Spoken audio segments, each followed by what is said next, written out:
Hi friends, आइए हम जानते हैं।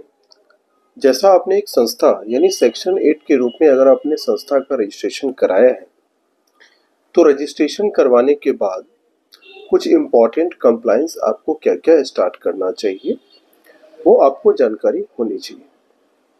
जब भी हम सेक्शन 8 का कंपनी का एनजीओ के रूप में रजिस्ट्रेशन करवाते हैं, तो या तो हमारा सेक्शन 8 जो है वो शेयर कैपिटल बेस्ड होंगे या वो गारंटी कंपनी होती है।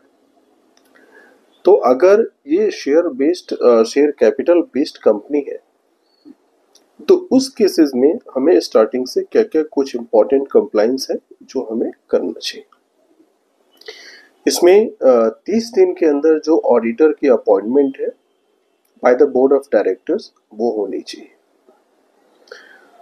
इसके अलावा शेयर कैपिटल जब होती है तो आपको INC 20A 180 दिन के अंदर 180 डेज के अंदर आपको फाइल करना जरूरी है। अगर आप फाइल नहीं करते हैं तो फिर आपको लेट फाइलिंग फीस लगेगी। इसके अलावे जो इसमें जो आपको जो ऑडिटर अपॉइंटमेंट के साथ साथ जो इसमें ROC कंप्लायंस होता है, जिसमें डायरेक्टर KYC है, इसके अलावा AOC 4 है, इसके अलावा MGT 7 है। अगर आपकी संस्था ने डोनेशन लिया है तो 10BD कंप्लायंस करनी होती है। इसके अलावा जो स्टेचुटरी कंप्लायंस है, जैसे बोर्ड ऑफ डायरेक्टर की जो मीटिंग है टाइम टू टाइम, इसके अलावा EGM को कंडक्ट करने की बात होती है। इसके अलावा अदर भी है जो सर्टेन क्राइटेरिया को मीट करता है, तो अदर कंप्लायंस भी अट्रैक्ट करेगा।